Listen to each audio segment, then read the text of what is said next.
Magandang gabi po sa inyo lahat, mga minamahal kong mga tagapakinig at mga nagmamahal sa Diyos, mga anak ng Diyos, mga kapatiran na gumagawa ng mabuti. Tayo'y sa sandaling mananalangin. Ang topic po natin sa ngayon ay ang mga huwad na guro. So para malaman niyo po kung sino nga ba ang mga huwad na guro. Sandali po tayong yumuko. Manalangin sa ating Diyos. Diyos Ama na nasa langit, sambahin ka sa Espiritu at katotohanan. Ikaw ang Diyos noon, ngayon at magpakailanman, hindi nagbabago. Makapangyarihang Diyos na mapagmahal, mahabagin, maunawain. Our great provider, our great God, aming dakilang manggagamot. Sa pangalan ni Jesus. Dalangin ko po, Panginoon, sa lahat ng mga nakikinig yung mga salita. Sa oras na ito, Panginoon, patuloy mong pagpalain. Buksan mo ang kanilang espiritual na pag-iisip. Itago mo ako sa iyong likuran, Panginoon. Ikaw ang marinig ang iyong boses ang marinig nila, Panginoon. Upang malaman po nila ang katotohanan.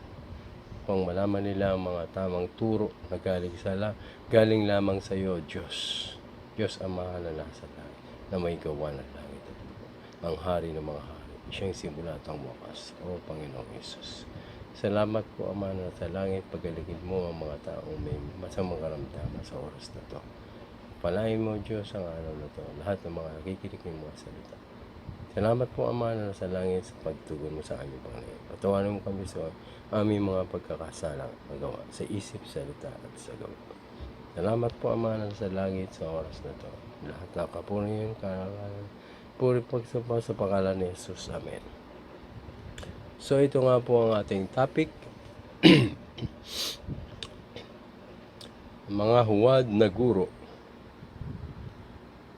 Ngayon ang ipapaliwanag naman po natin ang mga gurong magtuturo ng mali at ililigaw nila ang mga tao at patungo sa kapahamakan. Ibig sabihin patungo sa impyerno, sa dagat-dagatang apoy. Yan mga nagtuturo, mga huwad na guro. Imbes na sa Diyos sumamba, manalangin, ay sa iba po nila tinuturo ang manalangin. Sa dagat-dagatang apoy po, yun po ang impyerno. Doon po pwedeng mapahamak ang mga taong nakikinig ng mga maling aral. Kaya makinig po kayong mabuti, at nang hindi po kayo mailigaw ng mga gurong bulaan o peke na ang nais ay mapahamak ang mga tao. So basahin po natin sa 2 Peter 2 verse 1 to 3. Noong una may mga huwad na propetang lumitaw sa Israel. Gayon din naman may darating sa gitna ninyo ng mga huwad na guro. Lihim silang magtuturo ng mga maling aral na ang dulot ay kapahamakan. Pati ang Panginoong nagligtas sa kanila ay kanilang itatakwil. Kaya't di magtatagal at sila'y mapapahamak. At marami silang mahihikayat na sumunod sa kanilang kahalayan. At dahil dito, pati ang daan ng katotohanan ay mapaparatangan ng masama. Sa kanilang kasakiman, lilinlangin nila kayo sa pamamagitan ng kanilang matatamis na pananalita. Matagal nang nakahanda ang hatol sa kanila, at ang pupuksa sa kanila ay hindi natutulog. So maliwanag po sa ating nabasa na dati sa Israel ay may lumabas na huwad na propeta, at ngayon naman ay sa atin naman may mga lalabas din na huwad na mga guro, na ang hangad ay mapahamak ang mga tao. Ang ibig sabihin po nito ay huwag tayong basta maniniwala sa mga nagtuturo, lalo na't maganda ang boses, magandang lalaki o kahanga-hanga. Paano malalaman kung ang turo ng mga huwad na guro ay hindi totoo? Simple lang po. Una, kapag ang nagtuturo ay nag-imbento lang o mga alamat, kwento na hindi galing sa Biblia, at imbes na sa Diyos Ama kayo nananalangin ay sasamba ay sa iba nila kayo pinasasamba na hindi tunay na Diyos. Kung iisipin po natin, kaya bumaba dito sa lupa ang Panginoong Hesus ay para ganapin o ipatupad ang nakalagay sa Biblia na ipinahayag ng mga propeta sa Old Testament pa, at para turuan tayo na kung kanino mananalangin o lalapit at sasamba. Kapag ang itinuturo nila na manalangin kayo sa iba at hindi sa Diyos Ama o sa Panginoong Hesus, ay huwad po ito. At ito ang sinasabi na mapapahamak ang mga tao dahil hindi tama ang turo ng mga huwad na guro na ito. Tandaan niyo po na walang iba tayong nadalanginan o sasambahin, kundi ang Diyos lamang na gumawa ng langit at lupa, na mababasa natin sa Mateo 6 verse 9. Na mismong ang Panginoong Hesus ang nagturo sa atin upang malaman natin kung kanino tayo lalapit upang manalangin at sumamba, na tanging sa Diyos lamang dapat.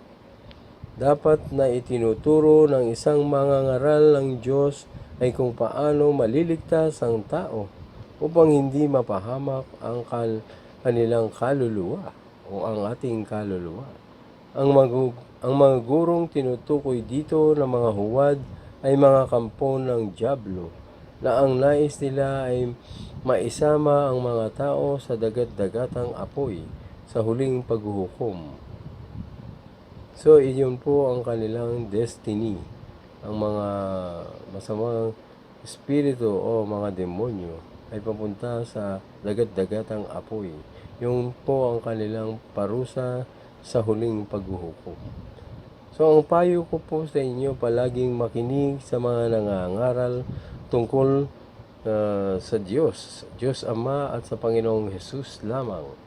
Sa kanila ang tamang pagsamba at pananalangin, dahil sila ay tunay na Diyos at iisa lang ang pagka-Diyos, kasama ng banal na Espiritu, upang sa araw ng paghuhukom ay makapasok po tayo sa kaharian ng Diyos at hindi may itapon sa dagat-dagatang apoy ng impyerno, na kung saan ay mga taong masasama ang mapupunta dito. Alam niyo na siguro kung sino-sino sila. Sila ang mga sinungaling, mga may bisyo, magnanakaw, pumapatay o nagpapapatay, mga sakim, mga ngalunya, sumasamba sa Diyos-Diyosan, imbes na sa Diyos Ama sumamba, mga nakikipagtalik sa kapwa babae o kapwa lalaki, mga mangkukulam. Huwag po natin masamain kung masakit man ang katotohanang inyong narinig, dahil ipinapahayag ko lamang po ang katotohanan upang mabuksan po ang inyong isip, puso't isipan sa mga espiritual na bagay sa salita po ng ating Diyos na iniwan niya para sa atin.